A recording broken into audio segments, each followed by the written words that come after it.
ಚನ್ನಪಟ್ಟಣಕ್ಕೆ ಉತ್ತರ ಮಾತ್ರ ಕೊಟ್ಟಿದ್ದಲ್ಲ, ಇಡೀ ರಾಷ್ಟ್ರಕ್ಕೆ ನೀವು ಉತ್ತರವನ್ನು ಕೊಟ್ಟಿದ್ದೀರಿ. ಅದಕ್ಕೆ ನಿಮ್ಗೊಂದು ಕೋಟಿ ನಮಸ್ಕಾರಗಳನ್ನು ಅರ್ಪಿಸಲಿಕ್ಕೆ ನಾನು ಬಯಸ್ತಾ ಇದ್ದೀನಿ. ನಾನು ಆಗಾಗ ಒಂದು ಮಾತು ಹೇಳ್ತಾ ಇರ್ತೀನಿ, ಅಧಿಕಾರ ನಶ್ವರ, ಸಾಧನೆಗಳು ಅಜಾಮರ, ಆದರೆ ಮತದಾರರೇ ಈಶ್ವರ. ಕೊನೆಗೆ ತೀರ್ಮಾನ ಮಾಡೋದು ಮತದಾರ. ನಾನು ಈ ಚುನಾವಣಾ ಸಂದರ್ಭದಲ್ಲಿ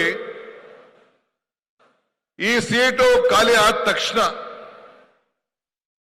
ಬಹುಶಃ ನಮ್ಮದೇ ಆದಂತಹ ಹೊಸ ರಾಜಕಾರಣದ ಇತಿಹಾಸದಲ್ಲಿ ಪ್ರತಿ ಒಂದು ಹೋಬಳಿಗೂ ಭೇಟಿಯನ್ನು ಕೊಟ್ಟು ಬಾಗಿಲಿಗೆ ನಿಮ್ಮ ಸರ್ಕಾರ ಬಂತು ಅಂತ ಹೇಳಿ ಸುಮಾರು 25,000 ಅರ್ಜಿಗಳನ್ನ ಜನರ ಹತ್ರ ಸ್ವೀಕಾರ ಮಾಡಿ ನಿಮ್ಮ ಸಮಸ್ಯೆ ಏನು ಅಂತ ಹೇಳಿ ನಾನು ಆಲಿಸಿದೆ. ಬಹುಶಃ ಬಹಳ ಜನ ಎಲ್ಲ ತಾವೆಲ್ಲ ಬಂದು ಪಕ್ಷ ಭೇದವನ್ನು ಮರೆತು ಅರ್ಜಿಯನ್ನ ಕೊಟ್ರಿ. ಸುಮಾರು 19,000 ಜನ ಮನೆ ಇಲ್ಲ, ಸೈಟ್ ಇಲ್ಲ ಅಂತೇಳಿ ಅರ್ಜಿಯನ್ನ ಕೊಟ್ರಿ. ಬೇರೆ ಬೇರೆ ಪಾಣಿ ಇಲ್ಲ, ಖಾತೆ ಆಗಿಲ್ಲ, ಜಮೀನು ಮುಂಜಾಗ್ರತೆಯಲ್ಲಿ ಅಂತ ಅರ್ಜಿಗಳನ್ನ ಕೊಟ್ರಿ. ಅದನ್ನೆಲ್ಲ ನಾನು ನನ್ನ ಕೆಲಸಗಳನ್ನ ಪ್ರಾರಂಭ ಮಾಡಿ ನಿಮ್ಗೆ ಒಂದು ಮಾತು ಕೊಟ್ಟಿದ್ದೆ. ನನ್ನ ಜವಾಬ್ದಾರಿ ಇಲ್ಲಿ ಯಾರು ಕ್ಯಾಂಡಿಡೇಟ್ ಆಗ್ತಾರೆ ಅದು ಮುಖ್ಯ ಅಲ್ಲ. ಈ DK ಶಿವಕುಮಾರ ಕ್ಯಾಂಡಿಡೇಟ್ ಅಂತ ನಾನು ಹೇಳಿದ್ದೆ. ಇವತ್ತು ಹೇಳ್ತಾ ಇದ್ದೀನಿ, ಯೋಗೇಶ್ ಅಲ್ಲ ಕ್ಯಾಂಡಿಡೇಟು, ಈ DK ಶಿವಕುಮಾರ ಕ್ಯಾಂಡಿಡೇಟ್ ಅನ್ನೋ ಮಾತನ್ನ ಈ ಸಂದರ್ಭದಲ್ಲಿ ನಾನು ಹೇಳ್ತಾ ಇದ್ದೇನೆ.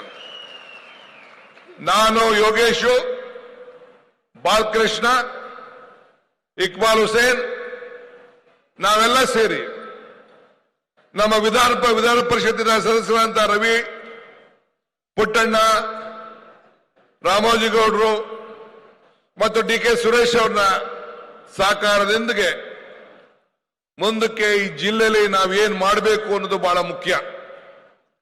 ಈಗಾಗಲೇ ನಾನು ಚರ್ಚೆ ಪ್ರಾರಂಭ ಮಾಡಿದ್ದೇನೆ. ಇಲ್ಲಿ ಬರಕ್ಕಿನ ಮುಂಚಿತವಾಗಿ ನನ್ನ ಎಲ್ಲ ಜಿಲ್ಲಾಧಿಕಾರಿಗಳಿಗೆ ನಿರ್ದೇಶನವನ್ನು ಕೊಟ್ಟಿದ್ದೇನೆ. ಇನ್ನೊಂದು ವಾರದಲ್ಲೇ ನಾನು ವಾರ 8 ದಿನದಲ್ಲೇ ಬಂದು ಇದೇ ಚನ್ನಪಟ್ಟಣದಲ್ಲಿ ಒಂದು ರಿವ್ಯೂ ಮಾಡಿ ಏನೆಲ್ಲ ಮಾತು ಕೊಟ್ಟಿದ್ದೇನೆ ಆ ಮಾತನ್ನ ಉಳಿಸುವಂತ ಕೆಲಸವನ್ನ ನಾವು ಮಾಡ್ತೇವೆ ಅನ್ನೋ ಮಾತನ್ನ ಇವತ್ತು ಮಾದೇಶ್ವರನ ಸನ್ನಿಧಿಯಲ್ಲಿ ನಾನು ಹೇಳ್ತಾ ಇದ್ದೇನೆ. ನಾನು ಯೋಗೇಶ್ ಅವರು ದೇವಸ್ಥಾನ ಕಟ್ಟಿದ್ದಾರೆ, ಬಿಸ್ಲಮ್ಮನ ದೇವಸ್ಥಾನ ಕಟ್ಟಿದ್ದಾರೆ, ಮಾದೇಶ್ವರ ದೇವಸ್ಥಾನ ಕೂಡ ಕಟ್ಟಿಸಿದ್ದಾರೆ. ನಾ ಚುನಾವಣೆಯಲ್ಲಿ ಕೇಳಿದೆ, ಯೋಗೇಶ್ ಅವರು ಚುನಾವಣೆಯಲ್ಲಿ ಅಭ್ಯರ್ಥಿ ಆದ್ಮೇಲೆ ಕುಮಾರಸ್ವಾಮಿ ಅವ್ರಿಗೆ ಕೇಳಿದೆ, ನಾನು ಪ್ರಶ್ನೆ ಹಾಕಿದೆ, ನೀನು ಈ ರಾಜ್ಯದ ಮುಖ್ಯಮಂತ್ರಿ ಆಗಿ ಈ ಕ್ಷೇತ್ರದಿಂದ 2 ಬಾರಿ ಶಾಸಕರಾಗಿ ಈ ಜಿಲ್ಲೆಯಿಂದ 2 ಬಾರಿ ಮುಖ್ಯಮಂತ್ರಿ ಆಗಿ ನೀನು ಮಾಡಿದಂತ ಸಾಕ್ಷಿ ಗುಡ್ಡೆ, ಒಂದು ದೇವಸ್ಥಾನ ಆಗಲಿ, ಒಂದು ಶಾಲೆ ಆಗಲಿ, 2 ಎಕರೆ ಶಾಲೆಗೋಸ್ಕರ ನಿನ್ನ ಸ್ವಂತ ಜಮೀನನ್ನ ಬಿಟ್ಕೊಡ್ಲಿಲ್ಲ ಕುಮಾರಣ್ಣ ಅಂತ ಹೇಳಿದೆ. ಅದಕ್ಕೆ ಉತ್ತರ ಎಲ್ಲೂ ಕೂಡ ಬರಕ್ಕಾಗ್ಲಿಲ್ಲ. ಈಗ ನಾನು ಕೇಳೋದಿಲ್ಲ, ಉತ್ತರ ಕೇಳಕ್ ಹೋಗುದಿಲ್ಲ, ನನಗೆ ಅವಶ್ಯಕತೆ ಇಲ್ಲ. ನೀವೇ ಉತ್ತರ ಕೊಟ್ಬಿಟ್ಟಿದ್ದೀರಿ ನೀವು. ಈಗ ಮುಂದಕ್ಕೆ ನಮ್ಮ ಮೇಲೆ ಜವಾಬ್ದಾರಿ ಇದೆ. ಸುರೇಶ್ ಅವರು ದೀಪ ಹಚ್ಚಿಸ್ಬೇಕಾದ್ರೆ ಹೇಳ್ತಾ ಇದ್ರು, ನೀವು 4 ಜನ ಸೇರಿ ಒಟ್ಟಿಗೆ ಹಚ್ಚಿ ಅದೇನ್ ಮಾಡ್ತೀನಿ ನೋಡಿದ್ದೀವಿ ಅಂತೇಳಿ ಸವಾಲಾಗ್ತಾ ಇದ್ರು. ಯೋಗೇಶ್ ಅವರೇ, ಈ ಸವಾಲ್ನ ನೀನು ಸ್ವೀಕಾರ ಮಾಡಬೇಕು, ನಾನು ಸ್ವೀಕಾರ ಮಾಡಬೇಕು, ಬಾಲಣ್ಣನು ಸವಾಲ ಸ್ವೀಕಾರ ಮಾಡಬೇಕು ಮತ್ತು ಇಕ್ಬಾಲ್ ಹುಸೇನು ಸವಾಲು ಸ್ವೀಕಾರ ಮಾಡಬೇಕು. ಜನರಿಗೆ ಕಣ್ಣಿಗೆ ಗೊತ್ತಾಗಬೇಕು, ನಾವು ಸಾಕ್ಷಿ ಗುಡ್ಡೆಗಳನ್ನ ಬಿಟ್ಟು ಹೋಗ್ಬೇಕು. ನಾವು ಇವತ್ತು ಚನ್ನಪಟ್ಟಣ ಮತದಾರರಿಗೆ ಅವರ ಕಣ್ಣಿಗೆ ಮಣ್ಣನ್ನ ಬೂದಿಯನ್ನ ಏರಿಸಲಿಕ್ಕೆ ಸಾಧ್ಯ ಇಲ್ಲ ಅನ್ನೋದಕ್ಕೆ ಇವತ್ತು ನಮ್ಮನ್ನ 25,000 ಅಂತರದಿಂದ ಗೆಲ್ಲಿಸಿ ಇಡೀ ರಾಜ್ಯಕ್ಕೆ ಒಂದು ದೊಡ್ಡ ಸಂದೇಶವನ್ನ ಕಳಿಸ್ಕೊಟ್ಟಿದ್ದಾರೆ. ಇವತ್ತು ನನ್ನ ಮೇಲೆ, ಈ DK ಶಿವಕುಮಾರ್ ಮೇಲೆ, ಸಿದ್ದರಾಮಯ್ಯನವ್ರ ಮೇಲೆ ನಂಬಿಕೆಯನ್ನು ಇಟ್ಟು ಈ ಗ್ಯಾರಂಟಿ ಯೋಜನೆಗಳು ಮತ್ತು ಅಭಿವೃದ್ಧಿ ಮೇಲೆ ನಂಬಿಕೆಯನ್ನು ಇಟ್ಕೊಂಡು ಇವತ್ತು ಅನೇಕರು ಮತದಾರವನ್ನು ಕೊಟ್ಟಿದ್ದಾರೆ. ಈಗ 600ಕ್ಕೂ ಹೆಚ್ಚು ಕೋಟಿ ರೂಪಾಯಿ ಹಣ ವಿವಿಧ ರೀತಿಯಲ್ಲಿ ತಂದು ಈಗಾಗಲೇ ಕೆಲಸ ಪ್ರಾರಂಭ ಕೂಡ ಆಗಿದೆ. ಈಗ ನಾವು ನಿಮ್ಗೆ ಅಭಿವೃದ್ಧಿ ಬೇಕೋ ಇಲ್ಲ ಕಣ್ಣೀರು ಬೇಕೋ ಇದನ್ನು ನಿರ್ಧಾರ ಮಾಡಿ ಅಂತ ಕೂಡ ನಿಮ್ಮೆಲ್ಲರೂ ಕೂಡ ನಾವು ಮನವಿ ಮಾಡಿದ್ವು. ನಿಮ್ಗೆ ಕಣ್ಣೀರು ಬೇಡ, ಅಭಿವೃದ್ಧಿನೇ ಬೇಕು ಅಂತೇಳಿ ನೀವೆಲ್ಲ ತೀರ್ಮಾನವನ್ನು ಮಾಡಿ ಆಯ್ಕೆಯನ್ನು ಮಾಡಿದ್ದನ್ನ ನಾವು ಮರೆಯಲಿಕ್ಕೆ ಸಾಧ್ಯ ಇಲ್ಲ. ನಿಮ್ಮ ಭಾವನಾತ್ಮಕವಾದಂತಹ ಅನೇಕ ಮಾತುಗಳನ್ನು ಕೂಡ ಜನತಾದಳದವರು ಬಿಜೆಪಿಯವರು ಮಾತಾಡಿದ್ರು. ಅದಕ್ಕೆ ನೀವು ಒಪ್ಪಲಿಲ್ಲ. ಬ್ಲಾಕ್ ಮೇಲ್ಗೂ ನೀವು ಯಾರು ಒಪ್ಪಲಿಲ್ಲ. ನೀವು ಜಗ್ಲೂ ಇಲ್ಲ, ಬಗ್ಲೂ ಇಲ್ಲ.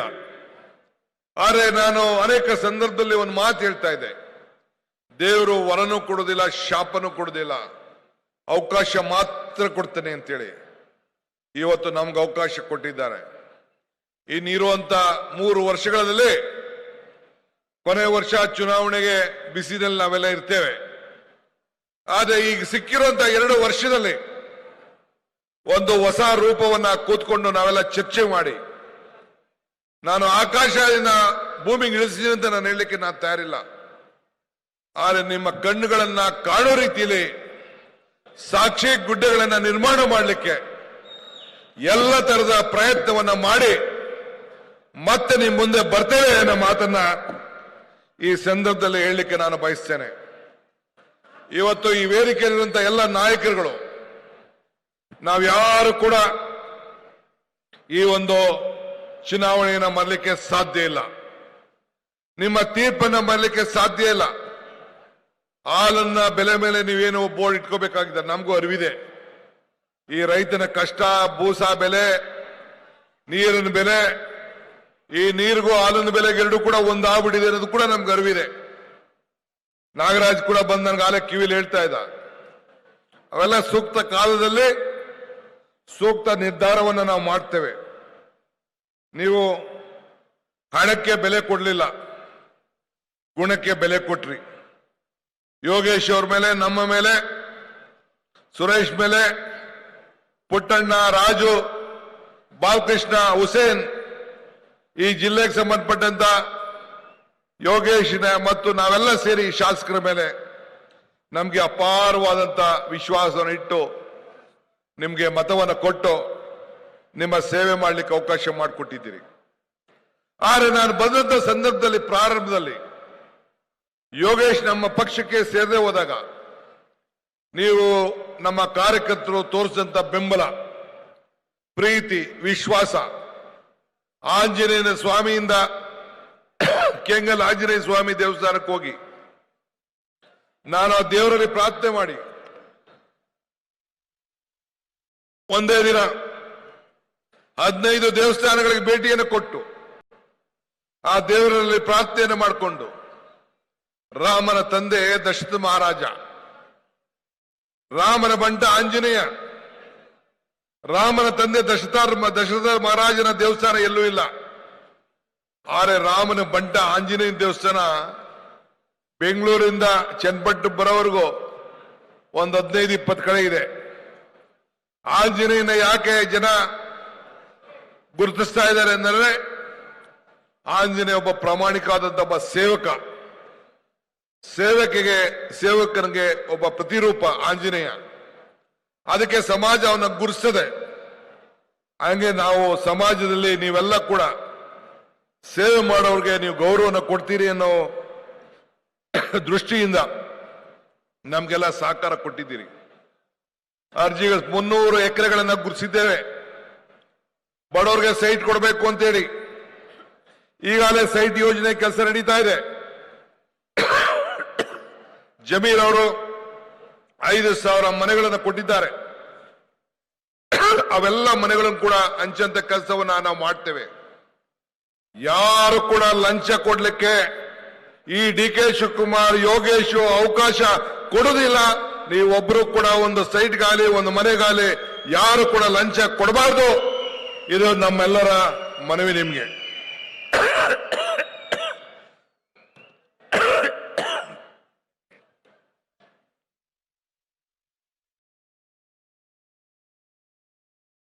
ಚುನಾವಣಾ ಸಂದರ್ಭದಲ್ಲಿ ಸಮೀಕ್ಷೆಗಳು ಬರ್ತಾ ಇತ್ತು. ನಾನು ಚುನಾವಣೆ ಮುಂಚಿತವಾಗಿ ಹೇಳಿದೆ ನನ್ನ ಮಾಧ್ಯಮ ಸ್ನೇಹಿತರಿಗೆ, ನೀವು ಬರ್ಕೊಳ್ಳಿ, 135 ಅಲ್ಲ ನಮ್ಮ ನಂಬರ್. ಒಂದು ಸಂಡೂರ್ ವೇಕೆಂಟ್ ಆಗಿತ್ತು. 135 ಅಲ್ಲ, ನಮ್ಮ ನಂಬರ್ 138 ಅಂತ ಹೇಳಿದೆ. ಇಲ್ಲೂ ಚನ್ನಪಟ್ಟಣದಲ್ಲೂ ಹೇಳಿದೆ ನಾನು, 3ಕ್ಕೆ 3 ಗೆಲ್ತೀವಿ. ಮುಖ್ಯಮಂತ್ರಿಗಳ ಸುಪುತ್ರ ಬೊಮ್ಮಾಯಿ, ಮಾಜಿ ಮುಖ್ಯಮಂತ್ರಿಗಳ ಸುಪುತ್ರ, ಆ ಸೀಟು ಗೆಲ್ತೀವಿ. ಕುಮಾರಸ್ವಾಮಿಯ ಸುಪುತ್ರ ನಿಖಿಲ್, ಈ ಸೀಟು ಗೆಲ್ತೀವಿ ಅಂತ ನಾನು ಹೇಳಿದೆ. ನಾನು ಆ ವ್ಯಕ್ತಿಗಳ ಬಗ್ಗೆ, ಅಭ್ಯರ್ಥಿಗಳ ಬಗ್ಗೆ ಮಾತಾಡೋ ವಿಷಯ ಅವಶ್ಯಕತೆ ಇಲ್ಲ. ಆದರೆ ನಿಮ್ಮ ತೀರ್ಪು ಬಹಳ ಮಹತ್ವದ್ದು. ಎಲ್ಲ ಮಾಧ್ಯಮಗಳ ಸಮೀಕ್ಷೆಗಳು ಕೂಡ ತಳಕಳಕ ಆಯ್ತು. ನನಗೆ ವಿಶ್ವಾಸ ಇತ್ತು ನಮ್ಮ ಚನ್ನಪಟ್ಟಣದ ಮತದಾರರ ಮೇಲೆ. ನನಗೂ ಚನ್ನಪಟ್ಟಣದ ಮೇಲೆ ಬಹಳ ಆಸೆ ಇತ್ತು ನಿಂತ್ಕೋಬೇಕು ಅಂತ. ಪಕ್ಷ ನಿರ್ಬಂಧನೆ ಆಗ್ತು. ಸುರೇಶ್ ನಿಲ್ಬೇಕು ಅಂತೇಳಿ ನಮ್ಮ ಪಕ್ಷದವರು ಮತ್ತು ಕಾರ್ಯಕರ್ತರು ಹೇಳಿದ್ರು. ನನಗೆ ಪಕ್ಷ ಮುಖ್ಯ, ನನ್ನ ಕುಟುಂಬ ಮುಖ್ಯ ಅಂತ ತೀರ್ಮಾನ ಮಾಡಿದ್ರು. ರಘುರವ್ರಿಗೆ ಬೇಕಾದಷ್ಟು ತಯಾರು ಮಾಡಬೇಕು ಅನ್ನೋದು ಬೇಕಾದಷ್ಟು ಒತ್ತಡ ಇತ್ತು. ಹಾಗೂ ಕೂಡ ಯೋಗೇಶ್ ಅವರು ಬಂದು ನಮ್ಮ ಪಕ್ಷದ ಸಿದ್ಧಾಂತದ ಮೇಲೆ, ನಮ್ಮ ನಾಯಕತ್ವದ ಮೇಲೆ, ಕಾಂಗ್ರೆಸ್ನಿಂದ ರಾಜಕಾರಣ ಮಾಡದೆ ಕಾಂಗ್ರೆಸ್ನಲ್ಲೇ ಉಳಿತೇನೆ, ಕಾಂಗ್ರೆಸ್ನೇ ಬೆಳೆಸ್ತೇನೆ ಅಂತೇಳಿ ಬಂದು ಮಾತು ಕೊಟ್ಟ ಮೇಲೆ ನಾನು ಮಲ್ಲಿಕಾರ್ಜುನ್ ಖರ್ಗೆ ಸಾಹೇಬ್ರ ಹತ್ರ, ಸಿದ್ದರಾಮಯ್ಯನವ್ರ ಹತ್ರ ಮಾತಾಡಿ, ಸುರೇಶ್ ನಾನಿಬ್ರು ಸೇರಿ ಚರ್ಚೆಯನ್ನು ಮಾಡಿ ನಾವು ನಮ್ಮ ಕಾರ್ಯಕರ್ತರನ್ನೆಲ್ಲ ಕೂಡ ವಿಶ್ವಾಸಕ್ಕೆ ತೆಗೆದುಕೊಳ್ಳಕ್ಕೆ ಆಗಲಿಲ್ಲ ಕೊನೆ ಗಳಿಗೆಯಲ್ಲಿ. ಆದರೂ ನಾನು ನಮ್ಮೆಲ್ಲ ಕಾರ್ಯಕರ್ತರಿಗೆ ನಾನು ಹೇಳ್ತೇನೆ, ನೀವು ಯಾರು ಚಿಂತೆ ಮಾಡೋದು ಬೇಡ. ನಾನು ಯೋಗೇಶು, ಡಿ.ಕೆ. ಸುರೇಶು ನಿಮ್ಮನ್ನೆಲ್ಲ ರಕ್ಷಣೆ ಮಾಡುವಂತ ಜವಾಬ್ದಾರಿ ನಾವು ಮಾಡೇ ಮಾಡ್ತೀವಿ ಅನ್ನೋ ಮಾತನ್ನ ಈ ಸಂದರ್ಭದಲ್ಲಿ ಹೇಳಲಿಕ್ಕೆ ನಾನು ಬಯಸ್ತಾ ಇದ್ದೇನೆ. ಇವತ್ತು ನಿಮ್ಮೆಲ್ಲರಿಗೂ ಹೇಳೋದಿಷ್ಟೇ, ಇವತ್ತು